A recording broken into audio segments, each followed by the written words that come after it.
fiction, science fiction, horror, fantasy, crime, LGBT, thriller. You have now entered the House of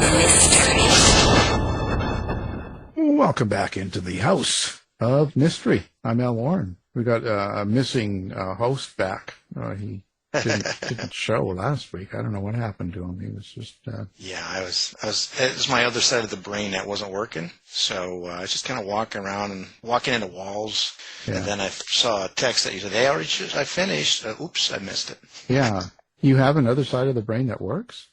Well, the wife says no, but that's okay. Yeah, it's probably enough just to keep you walking. That's right. Well, let's see. What have we got going on? Hey, Phil Donahue died. You see that? Oh, my gosh. Yes. Yeah, 88. He was a big influence for me. Big influence for me. Oh, yeah.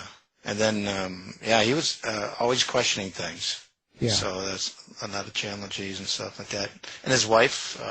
Marlo Thomas. Yeah, Marlo Thomas. Yeah. So. Yeah, I still watch that girl, so. Well, now you've been into some of those things that are on the older side. Yeah, that's all I've been doing because it gets me in the mood for writing the new book, right? It's puts me in the place. It's amazing how much you can learn from television back then. It's amazing. Right. So it's a good thing for me, I think. I bet some of those jokes are probably not you can't use anymore. No, especially in the late 50s. Especially whenever a woman comes out in a game show and they're all whistling and and then and they're all talking. It's kind of, you think, wow, I can't believe, but that's just how it was, Yeah. I think it's funny, but I guess people get upset. Well, we've got someone else. He's writing kind of historical fiction in a sense. The new book is called Sufferance, and we've got Charles Palliser all the way from London. So thanks for being here, Charles. It's a pleasure. Thank you for asking me. Nice speaking with you. Well, Charles, wow, you've been writing for quite a while. When did you start writing? Well, when people ask me that, I have to say I was writing little stories when I was 9 or 10 and enjoying them, and it just kind of grew from there. I was writing novels by the time I was in my teens and early 20s, and then in my late 20s I started a novel set in the early 19th century. And what I didn't know was that it was going to take the next 12 years of my life. I was doing other things, I have to say. I was teaching at a university at the time, but it was a massive undertaking to write this book. I just had no idea how long and complicated it was going to be. It's nearly 500,000 words, called the Quincunx. And when people ask me why I wrote such a long novel, I can only say it was sheer incompetence on my part. Just kind of didn't realize what a big thing I was getting into. It sold over 1 million copies worldwide, though. Yes, it did. It went into about 10 languages, and it completely changed my life, which I hadn't expected at all. It was so successful that I was able to give up teaching in the university, which I had, some regrets about, but I was able to start writing full time. This was 1990, and I've been doing it ever since. So it was astonishing that it had that effect. It was a small Scottish publisher that brought it out, called Canongate, and I was so sure it would vanish without trace that I asked them to keep 50 copies for me, so that I'd be able to show people later on and say, I once published this book. And of course, I had absolutely no idea that it was going to go into so many editions. I've lost track of how many different editions it's gone into in how many languages now, but I've still got those 50 copies. They might even be worth something. Well, when something like that happens, but, you didn't know that was going to happen and it just took off. How do you follow that up? Like, how is that for you to do a second book? Do you feel kind of a pressure or kind of a thought that, holy cow, all those million people that have this book are going to look to your second book? Was that ever an issue or a thought? Yes, it was an issue. I thought, if I write another book like that, another big historical novel set in the 19th century that kind of pastiches Dickens and Wilkie Collins, if I do that, A, it'll take me 12 years, and B, I'll be on a kind of treadmill where I'll never get off it. People will expect that and nothing else. So I deliberately wrote a book that was the exact opposite. It was very, very short. It was completely modern and up to date. It was very kind of elliptical and fragmented. It was all about drugs and sex and alcohol. So it couldn't have been less like the Quincunx. And I have to say nobody liked it. Almost nobody liked it. Which slightly surprised me because I thought in some ways I think in some ways it was better than the Quincunx. It was more unusual and more original. But anyway, that was it. I kind of burnt my boats. And looking back, I don't know how I feel about that now. I think in some ways it was a bit, I mean, I was much younger. I wasn't young, I was much younger. In a way, it was sort of arrogant of me to do that. I could have carried on writing books that readers were expecting from me. And I did later on. My fourth novel was another novel set in that period, and that was quite successful again. The Unburied, people liked it. And I think the odd thing is that I kind of feel on home ground when I'm writing something set in the 19th century. It's an odd thing to think because it ought to be alien to me, obviously. But in a way, I feel I know it. I know the 19th century so well. I often think of something that the great Italian novelist Umberto Eco, who wrote The Name of the Rose, an absolutely astonishingly brilliant novel. He said, people say to me, how can you write about the medieval period?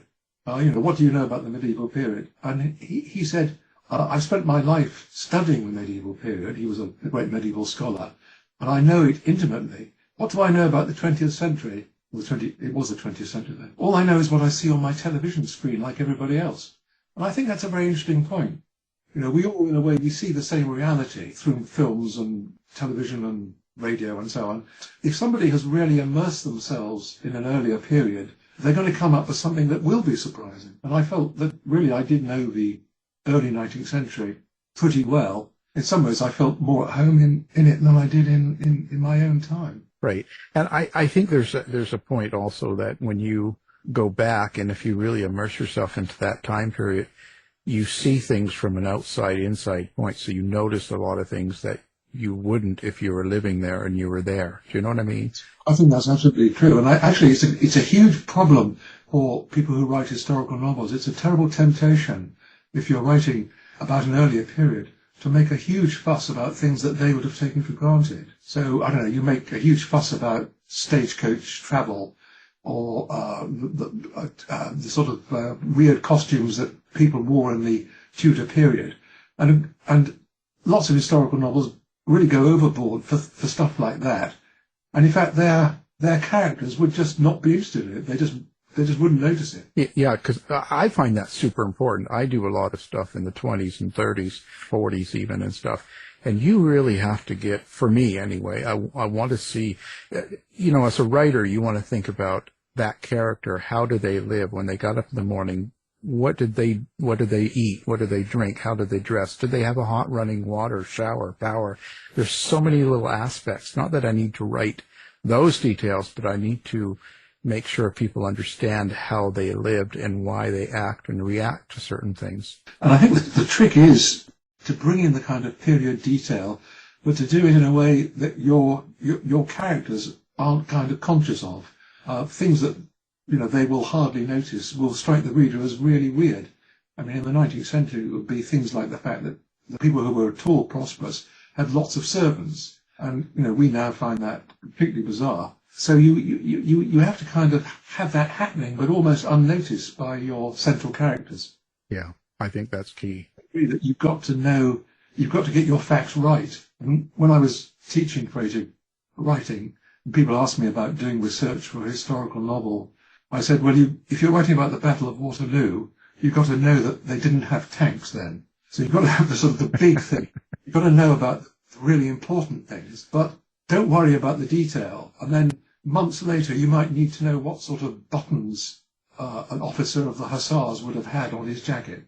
But don't worry about that at the start. The big things, and you've got to get right, the platform, as it were, the sort of foundations. But don't get immersed in too much detail, because there's a terrible temptation, you may have found this yourself, Alan, when you're investigating an earlier period, you can find yourself following things just out of simple interest. And they're not going to come into the novel, but they're so fascinating that you can waste a great deal of time chasing them down. So my advice was always to my students to kind of be absolutely ruthless with yourself and come back to the detail much later on. Yeah, you can get lost when you're going through old newspapers and stuff. There's so many stories and so many things going on that you want to get into. Right? It's amazing, but I really enjoy it for the most part.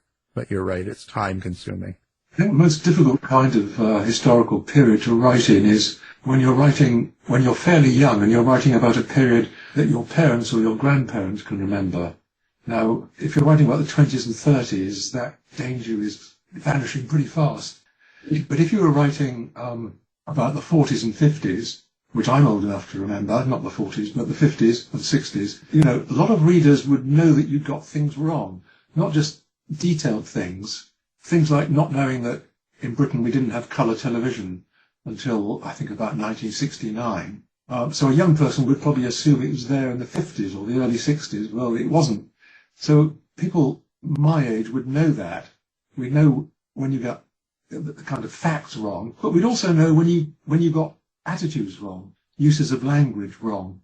So my advice to writers of historical fiction is set it far enough back that your grandparents won't start, hauling you over the coals and ticking you off. So only historians would. So that was an anachronism right there. So. Yes, absolutely. I think historians love finding mistakes. I was one of the most gratifying moments was when a friend of mine who was a professor of history told me he'd read my first novel, The Quincunx, hoping to find something I'd got wrong. And he said, unfortunately, I couldn't find anything you got wrong. And I thought, gosh, if I can fool somebody like that, I mean, there are very few people alive who are going to be able to spot mistakes. But I'm sure I made them. And if, somebody could suddenly be resurrected from the 1820s, I'm sure they'd find all sorts of things that I'd got completely wrong. Well, the interesting thing I was just speaking with Al about just a bit ago was in the 19th century when I was writing my fiction novels around the late 19th century, I wanted to have jokes in there, but every single joke I found that was an actual contemporary joke, you can't say it anymore because it's kind of slamming on, let's say, the Irish or it's really tough to find any jokes that I could use. Yes, and that sort of foreshortening is getting more and more rapid. There are jokes that you can't make now that you could make just 10 years ago.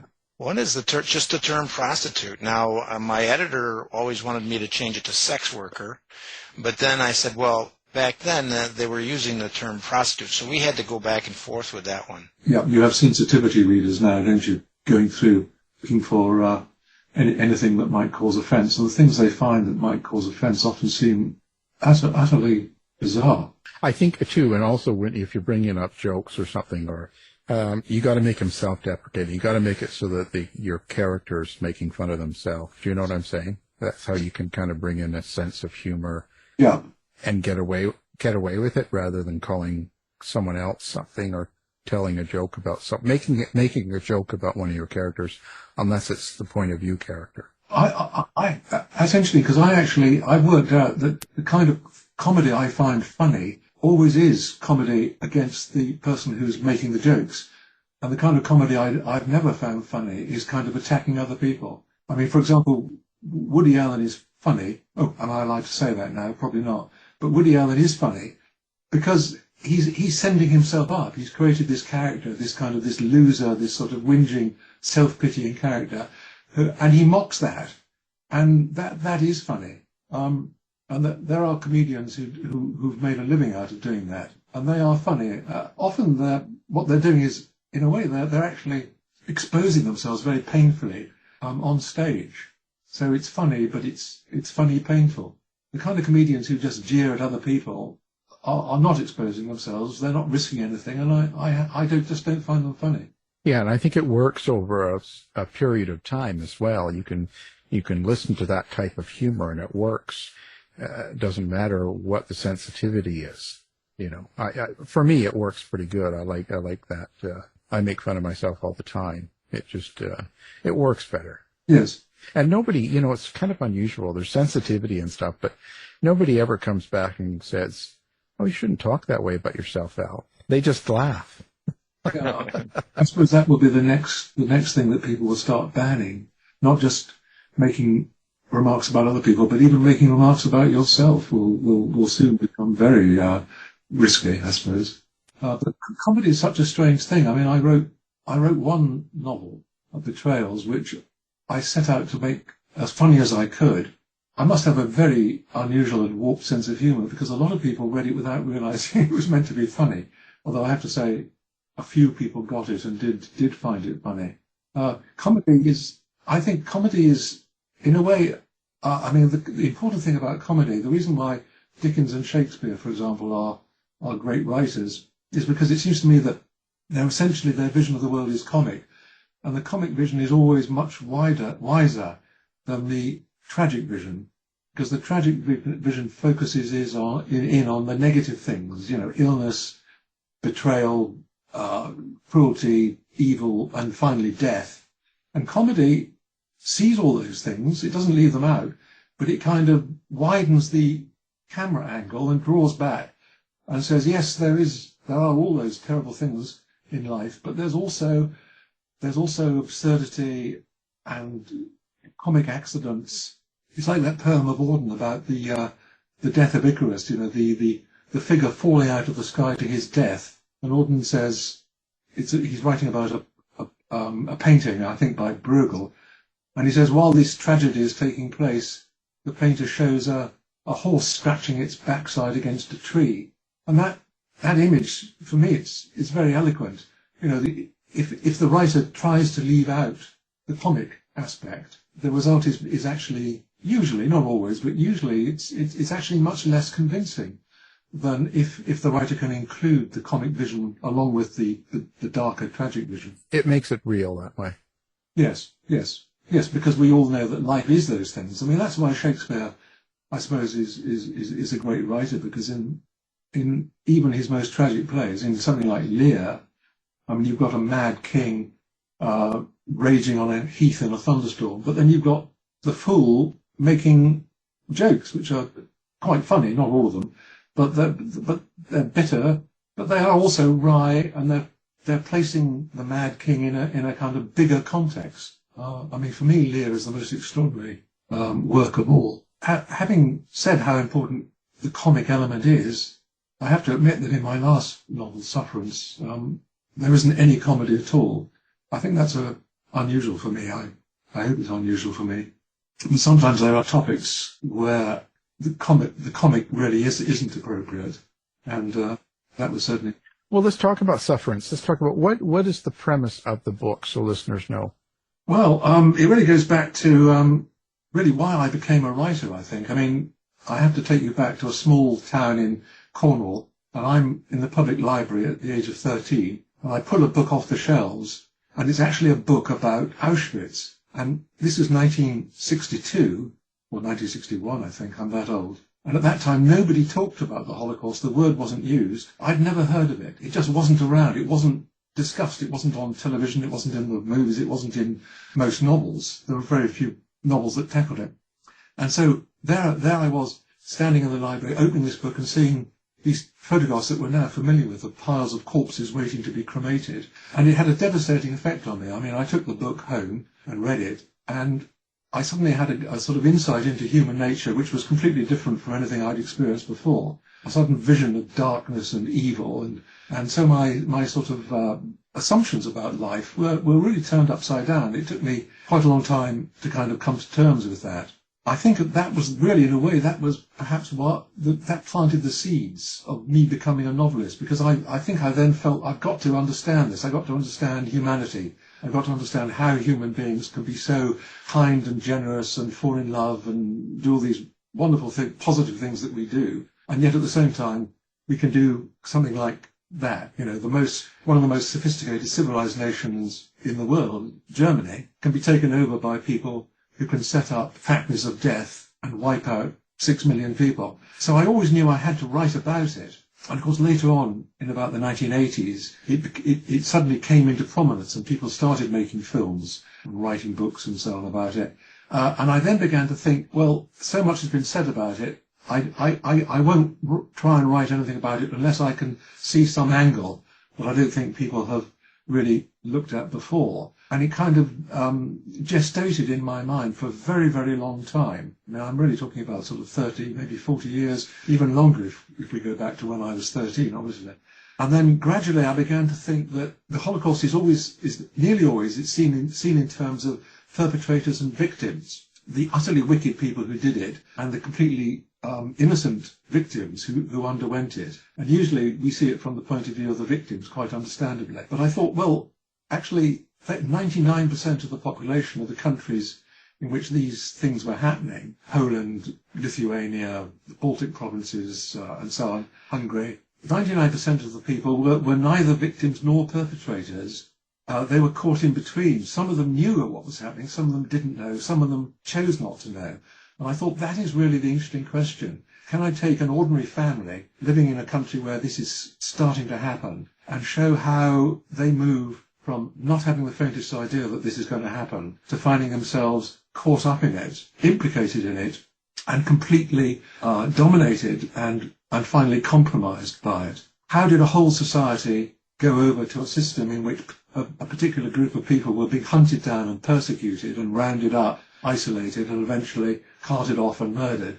And so that's really how the novel works. It's both a family gradually understanding what's going on, and it's also a society in which the control, the persecution, the police forces, the administration, the bureaucracy is gradually tightening its grip on the whole country in order to isolate and then finally kill this community of people. So that was my starting point, and it took me a long time to write. It was a very slow process. It was actually the most painful book that I wrote. Some of my other books have had episodes in them that were very painful to write, but this one the whole thing was painful, and it got more and more painful, obviously, as the screw tightened on the family. So why were people so, back in the early 60s? This is an interesting question, I think, because I watch a lot of, right now I'm focused on the 55 to 65, so I'm watching a lot of game shows and reality TV, as you would call it, from back then, to try and absorb a lot of people's, their opinions, the way they talk, the way they act, the way they behave and stuff. And I noticed in a lot of this stuff, so close to the war ending, and they're on, and they never talk about anything like the Holocaust, or they never talk about the nuclear bomb, and they'll have Japanese guests on, let's say, game show and stuff. Why do you think that was? Well, I think there's several things going on there. I mean, I think that's a very interesting question. The same thing happened with the First World War. It was very, very striking that for a very long time, people who'd gone through the First World War didn't talk about it, didn't write about it, and then gradually, about 20 years later, they began to. The same thing happened with the Second World War. I mean, in Germany, people didn't talk about the Nazi period. They certainly didn't talk about the Holocaust. I think partly what was going on there was that generation who had done it, people who'd been in their 20s, 30s, 40s, 50s, they couldn't face it. They couldn't face the reality of what they'd done. And so it was sort of suppressed. And it was only really the next generation after that, people who'd been too young to have gone through it, who then started raising questions and challenging their parents and their grandparents and finding out about it. So I think in Germany, I think it was a massive sense of guilt and repression that led to that. I think in the Western countries, the Allied countries, I think it was not as extreme as that, because the Allies obviously didn't have reason to feel guilt about it. I think it was just that when people had been through that terrible experience of being in the war, whether they'd been soldiers and sailors and actually taken part, or whether they'd been civilians who'd undergone the horror of it, the horror of the bombing and of not knowing if your husband, father, brother was ever going to come back, I think to a certain extent there was a desire not to think about it and not to talk about it, and then gradually that wore off as people perhaps began to come to terms with it inside their own mind, and as the younger generation again started asking them about it. So I think you probably, after a traumatic event, you get this process where it's first of all pushed down out of sight, and then it kind of bobs up and has to be addressed.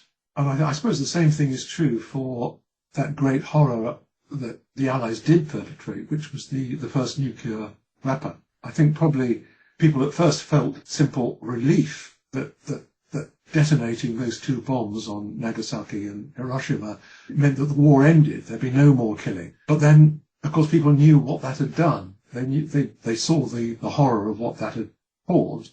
And I think eventually people were prepared to accept that, okay, it did end the war very, very quickly, but at a terrible cost to hurt completely innocent Japanese people. Yeah, I just find it interesting because I was watching one of the game shows like What's My Line or something from 59 or 55 or something, and they had a female Japanese senator, she's female one, which was something new, and this is so close, Pearl Harbor and the war and all the dropping the bombs, and everybody was acting like happy and thrilled and talking to her and being really, it was like a real festive thing. But I was thinking back to my young days, and I was thinking I knew people and parents and grandparents that hated the Japanese and had a terrible tone toward them. And I was just thinking that it's not representing what a lot of people feel in the country. It was just sort of a weird sort of thought that came to my mind. Yeah, I know what you feel, because when I was about 11 or 12, I had a strange experience.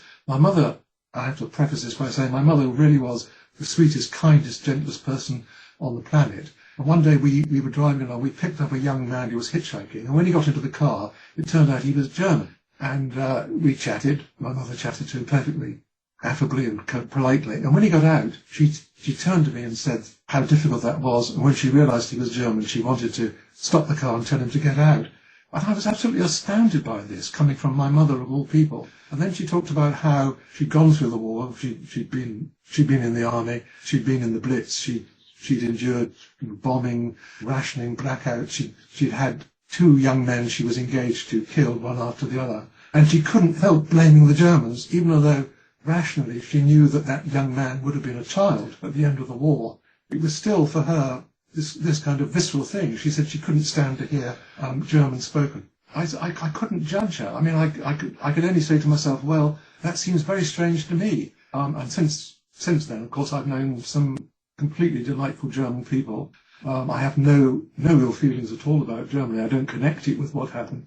But I hadn't been through that. And I think if you've been through that, years of horror, unimaginable horror, I think you would feel that. You would feel, basically, this awful kind of prejudice against the German people. I mean, I would blame people. Years later, I was in the Netherlands having dinner with some friends, and this was about 20 years ago. And for some reason, the topic came up, and the friends' daughters were there, and they were about 18 or 20 at the time. And they talked about how they could not stand Germany. They'd never forgive Germany. They would have nothing to do with Germans. They would never go anywhere near Germany. And I found that deeply depressing, because that was an inherited prejudice. It wasn't one that they had earned themselves. They were born, 40 years, 30 years after the war ended. They had no right to feel that. Because if people go on feeling these hereditary prejudices, what's going to happen? We're going to get back into more wars. That's what we're seeing right now in the conflict between Russia and Ukraine. These terrible wounds that have not healed, that have been deliberately kept open. Yeah. The Middle East for thousands of years. Absolutely. Absolutely. Yeah, and it never resolves, because all of the young, this is what I never hear people talk about. They talk about who's right, who's wrong, and and I just think, well, look at the children, the very young people that see everyone around them killed and their home destroyed, and they grow up with that hate and that anger, and it's just going to keep this thing going. It doesn't end. They grow up and then they retaliate, and it just keeps happening and happening. And it's built into humanity, I'm afraid. But it seems to me that when Hamas carried out that appalling attack and that appalling massacre, in a way, under a different leader, under a different government, Israel would have had the chance to break the cycle. A great leader, and they have had great leaders in the past, the great leader could have said, enough, we've got to now sit down and we've got to work out a deal. We've got to come to terms. But unfortunately, given what the government was and who Netanyahu is, it was simply an opportunity for him to twist the screw even further, and I would say to precipitate a series of events that mean that it will be 20, 30, 40 years before we're ever back in the position we were on October the 6th. The wounds will have gone that deep on both sides, and that is absolutely tragic. yeah, and that's what I see. I see that's the sad thing I see is all of this stuff happening now. It's terrible, and I just think that it's just going to be, it's just prolonging any sort of resolution, like you said, 20, 30 years, a couple of generations. I mean, if you think of South Africa, what Nelson Mandela did when he came out of the prison was to say, I am not going to seek revenge. I see that if I polarize the two sides, we will never have peace. We will have constant civil war. Now, if somebody like Mandela had actually been in Netanyahu's position as Prime Minister of Israel, he or she might have been able to say that and to bring an end to that terrible spiral of violence. People like Mandela are incredibly few and far between. I followed the Northern Ireland crisis for, 30 years very closely, and I always felt that the tragedy of Northern Ireland was that they just didn't have a hugely powerful, influential leader.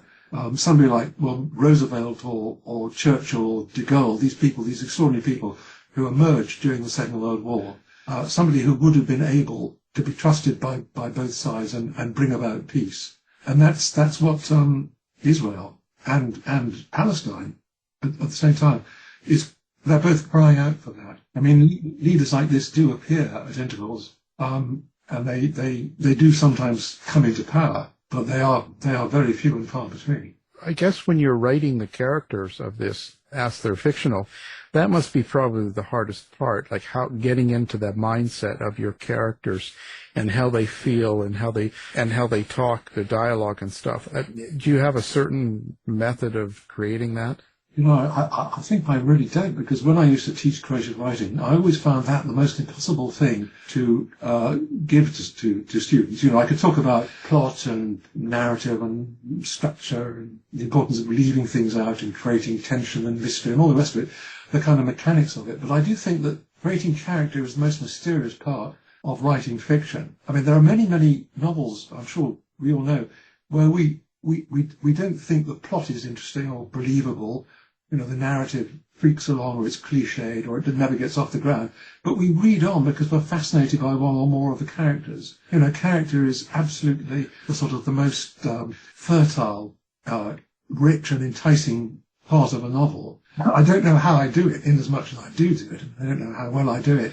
I mean, all you can do is just sit there sort of thinking, you know, if I were this character, how would I feel? What would I do? How would I react? What sort of things would I say? And I don't really have any tips or clues. I mean, what I do is I think of people I know. If I can, I start from somebody I know, and I sort of think about how I feel about them and what it must be like to be them. But that only gets you so far, because the people you know, you don't know them very well. You don't really know what's going on in their minds. And of course, they would never do the things that you want them to do in the novel. So there comes a point where they're not going to be helpful. The character you've invented is either going to take off on its own, or it's going to sort of flop to the ground, dead as a doornail. Speaking of taking off on its own, have you ever started a character where you're going to use them minimally, but next thing you know, they become a major part of your story? Yes, I think I have. That's quite an interesting case, because I was thinking of somebody I knew when I created a quite minor character in the Quincunx, and I because I was fascinated by the real person, I might as well mention who it was, because he's a writer who's very well known in Scotland, Alistair Gray, who died sadly a few years ago, and who I think is an absolute towering genius, who wrote an amazing novel called Lanark. And I knew him slightly, and he was an amazing person, you know, in reality, as well as an amazing writer, and also an amazing artist as well. So I gave him a kind of small role in my novel. And I found him, the real Alistair Gray, and the character that I created so interesting that I actually did give them a bigger and bigger role. And I thought this character, to some extent, has come alive, and I owe that a lot to my observation of the real person. But that doesn't happen that often. I mean, partly because on the whole, you don't meet, or you don't know people who you can imagine in a novel. Usually people are not kind of, obviously colourful and unusual. And when they are, you then have to kind of seize on them and think about the things that make them interesting to you and try to convey those in a novel. In the last novel, in Sufferance, it's not really a novel about character. The character of the man who's telling the story is fairly bland. You know, he's an ordinary bookkeeper. He's actually quite an uninteresting man in some ways, but he's in a very interesting situation. And the girl whom he takes into his family she does become quite an interesting character. She's probably the most interesting character in the book because she's a difficult child. She's a 13-year-old who is acting a role. She's had a very difficult childhood up until that point, but she has to put on an appearance of composure and sophistication in order to fool people into liking her. She's desperate to be liked and accepted and looked after. But that appearance breaks down because she can't sustain it, because she's too neurotic. She's too riven by internal fears and suspicions and self-hatred and so on. So she does become quite an interesting character. But on the whole, I would say that's not a novel about people. It's more a novel about a situation that people can find themselves in, if that makes sense. But obviously I had to try to make the people who find themselves in that situation relatively interesting. But I wouldn't say it's a novel brimming with colourful characters, whereas, I mean, I hope my first novel is. It's got some quite bizarre people in it. And I've done that in other books. I've tried to create characters who go to extremes, characters who commit murders and so on. But that is such a difficult question. I honestly think that there's no advice that a writer can give to somebody who is trying to write a novel about how to do character. I think you can either do it or you can't. It's really as depressing as that. You can always learn from seeing how other writers do it. But I think there's a kind of intuition and imaginative quality that you either got or you haven't got. I mean, I've just read a wonderful novel that's, I think, won the Pulitzer Prize, Barbara Kingsolver's Demon Copperhead. And I'm just lost in admiration at the extraordinarily eccentric and yet believable characters that she creates in that, a whole range of them, because that's the trick, to make characters who are vividly interesting because they're so strange, and yet somehow they don't cease to be credible. That's an extraordinarily difficult thing to do, and I think Barbara Kingsolver has managed it in that novel. With such an important subject, it seems it's sort of subtext. Do you have kind of a meaning or something you want a reader to pick up besides the main storyline itself? There's just something underneath. Well, I think a lot of it is left to the reader's imagination. I mean, there's virtually nothing. There's nothing physically disturbing in the book. We know that these things are going to happen, so I felt I didn't need to spell them out. I think I hope there's a lot of subtext, and I think one of the things I was trying to do was to suggest the way in which a society, which becomes a kind of society being policed and controlled and penetrated by a malign bureaucracy, which is what the Nazis did. They set up an extraordinary sort of administrative system in all the countries they conquered for tracking down and identifying people who were Jewish, or indeed people who were of Romani origin, or people who were gay. That whole sort of way in which a society turns into a totalitarian society. And God knows we can see that in North Korea, in China, and to some extent now in Russia, as well as in other countries. All of that, I think, I wanted to convey how that worked and what the impact of that would be.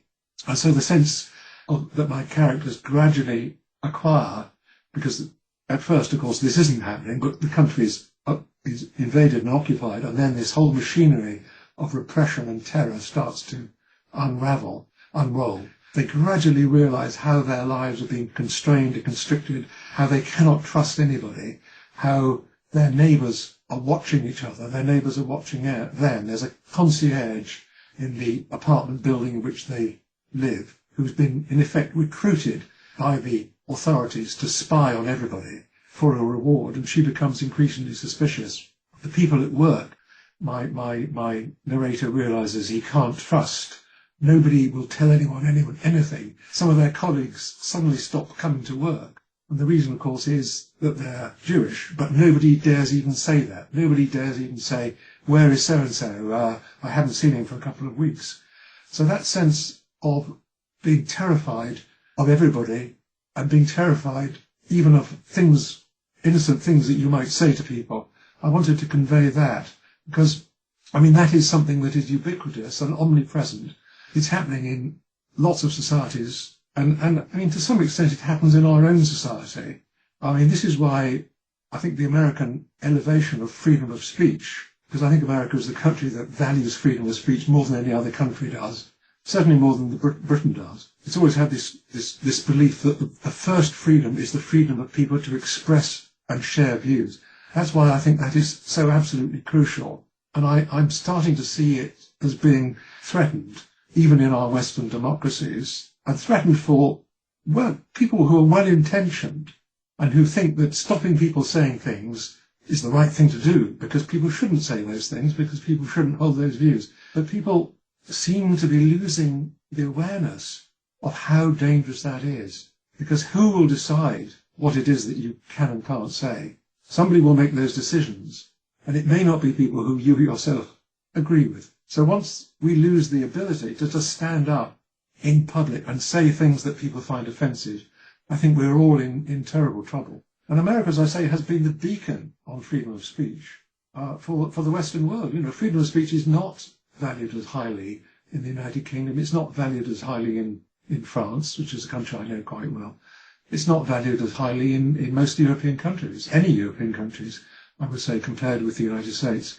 So I desperately hope that America will not stop valuing that absolutely crucial freedom, because all the other freedoms come from it. So that is an important element. You know, I was writing this novel aware of the danger that our essential freedoms can just gradually slip away from us. Coming at the right time, then. I think it's a very worrying time we live in, but I hope my novel will perhaps make people think about that, who maybe have rather taken it for granted that it's okay to shut people up and to censor books, take books out of libraries and all the rest of it. Because, you know, I mean, Voltaire put it so well. Nobody put it better than Voltaire when he said, "I despise your views, but I will defend to the death your right to express them." And that was it in a nutshell. Well, so now the book came out, looks like May 1st. It's called Sufferance, and we've been having a great conversation with the author, Charles Palliser. So thank you for coming on the show. Well, thank you very much. I've enjoyed talking to you. Thank you. This has been a production of the House of Mystery Radio Show. To find out more about our show, guests, or hosts, go to our website at houseofmysteryradio.com.